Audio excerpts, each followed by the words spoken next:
చూసా ఒక్క పేరు పిలిస్తే ముగ్గురు వచ్చారు. ఇది పద్ధతి అంటే. కానీ పిలిచిన ఆయన మాత్రం రాలేదు. అదో పద్ధతి. మూర్తి గారు లేరండి? మూర్తి గారు ఆయన బ్రదరు వాళ్ళ ఫ్రెండ్ ఇంట్లో గృహప్రవేశం ఉంటే అక్కడికి వెళ్ళారండి. మీరు మగపిల్లి వారి తరపు నుంచి వచ్చాం. అంటే పెళ్లి కొడుకు నాన్న ఉన్నాడు కదండి, ఆయనకు ఓ నాన్న ఉన్నాడండి, ఈయనకి ఓ నాన్న ఉన్నాడండి. అదృష్టం కొద్దీ ఈళ్ళ నాన్నకి ఓ నాన్న ఉన్నాడండి. ఈళ్ళ నాన్న నాన్న ఆళ్ళ నాన్న నాన్న అన్నదమ్ములు పెట్టలేదు. ఓహో, ఈడు అదృష్టం కొద్దీ ఈడికో బెల్లం ఉందండి, అది నా సెల్లులండి. నా దురదృష్టం కొద్దీ నేను ఈడికి బావనండి.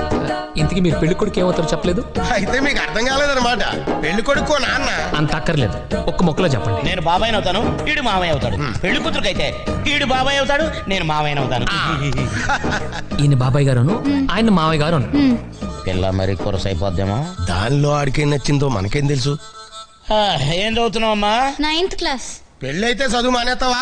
దానికి పెళ్ళైతే నేనెందుకు మానేడు? ఏమండి, పెళ్లి కూతురు ఈ అమ్మాయి అండి, ఆ అమ్మాయి కాదు.